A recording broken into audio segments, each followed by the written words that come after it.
Hai guys, perkenalkan nama saya Rebecca Betania Simarang dari jurusan Teknik Mesin angkatan 2023. Membuat video ini untuk memenuhi tugas yang diberikan oleh dosen saya, yaitu membuat video tentang rumus kimia dan tata nama senyawa.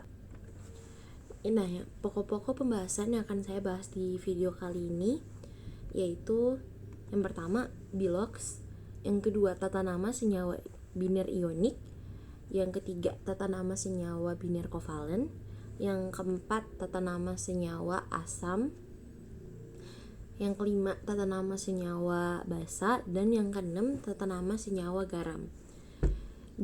Saya akan mulai dari bilangan oksidasi atau bisa kita bilang juga bilox.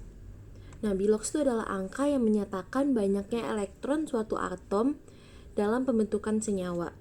Bilangan positif dan negatif yang diberikan pada satu atom itu menunjukkan tingkat oksidasi atau reduksinya.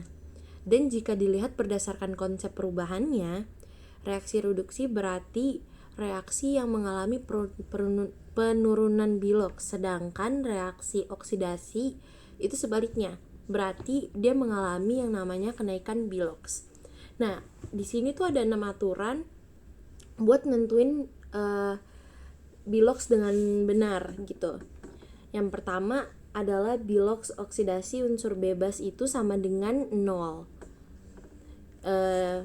dan terbagi menjadi 2, yakni unsur bebas berbentuk C, Ca, Cu, atau Fe. Jadi yang dimaksud unsur bebas ini tuh dia nggak berikatan sama unsur yang lainnya, jadi dia berdiri sendiri atau berikatan dengan unsur yang sama gitu. Terus yang kedua, bilangan oksidasi ion monoatom ini 1. Yang ketiga, bilangan oksidasi unsur pada golongan. Yang dimaksud di golongan ini tuh golongan A ya, bukan golongan B. Karena kalau misalkan golongan B itu ada di aturan yang keempat. Terus kita masuk ke aturan yang keempat, bilangan oksidasi unsur pada golongan transisi. Nah, untuk yang golongan transisi ini termasuk dia tuh memiliki lebih dari satu atom. Contohnya kayak Cu, dia memiliki atom plus 1 dan plus 2, atau Au emas, dia memiliki atom plus 1 dan plus 3. Yang kelima, bilangan oksidasi atau atom hidrogen dalam senyawa. Jika hidrogen berikatan dengan non-logam, jadi nilai bilangan oksidasinya adalah 1. Contohnya H2O dan lain-lain. Dan hidrogen yang berikatan dengan logam, nilai biloxnya itu -1. Dan yang keenam, jumlah bilangan oksidasi unsur. Dalam aturan ini, unsur-unsur didapatkan bentuk senyawa, biloxnya itu sama dengan 0. Nah, kita lanjut ke selanjutnya, yaitu di tata nama senyawa biner ionik. Bagi yang nggak tahu apa sih senyawa biner ionik itu, nah jadi senyawa biner ionik itu adalah senyawa yang isinya tuh adalah unsur non logam dan unsur logam. Jadi mereka berikatan kayak gitu.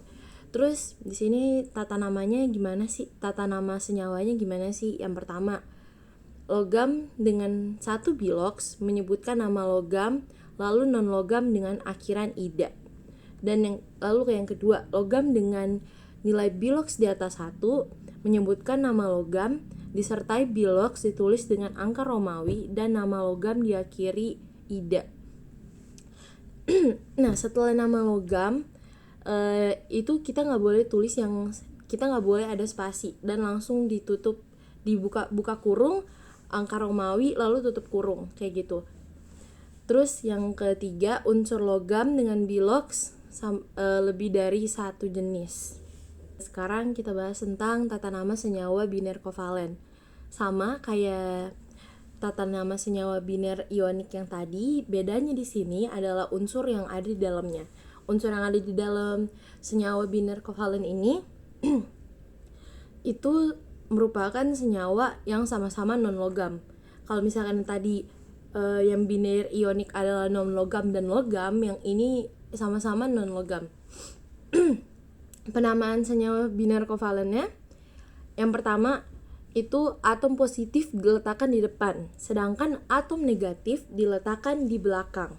Kedua, senyawa dari dua jenis unsur non-logam diberi nama kedua unsur yang berkaitan. Nama unsur logam yang ion positifnya disebutkan lebih dulu, baru ion negatifnya disebutkan di terakhir dan diberi akhiran ida. 3. Tidak menggunakan bahasa Latin mono pada atom non-logam pertama, melainkan pada unsur non-logam kedua. Kayak gitu. Lalu kita masuk ke tata nama senyawa asam. Yang pertama, jika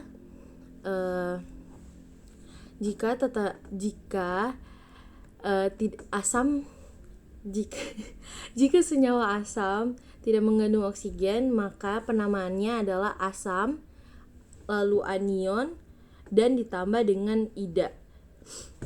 Lalu jika asam mengandung oksigen, penamaannya itu berdasarkan pada atom pusat, lalu akhirannya diganti dengan it atau at.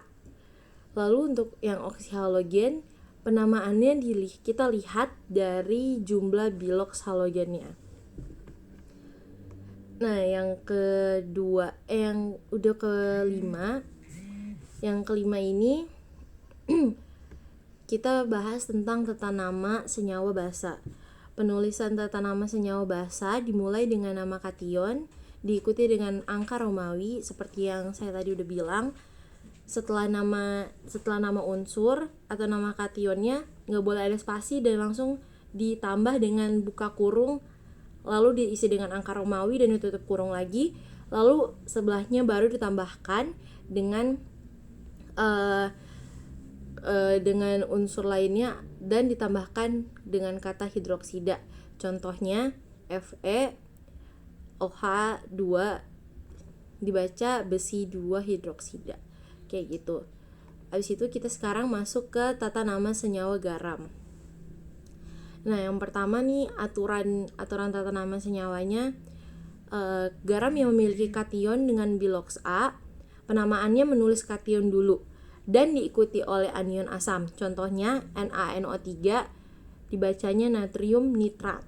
Dan yang aturan yang kedua, garam yang memiliki biloks lebih dari 1, penamaannya adalah menulis kation lalu biloks dalam angka Romawi seperti yang dari tadi udah saya jelaskan, lalu ditambah dengan anion sisa asam. Contohnya SN, SO4, 2 dibaca tembaga 4 sulfat. Kayak gitu. Sekian video dari saya tentang penjelasan tata nama tentang rumus kimia dan tata nama senyawa. Terima kasih.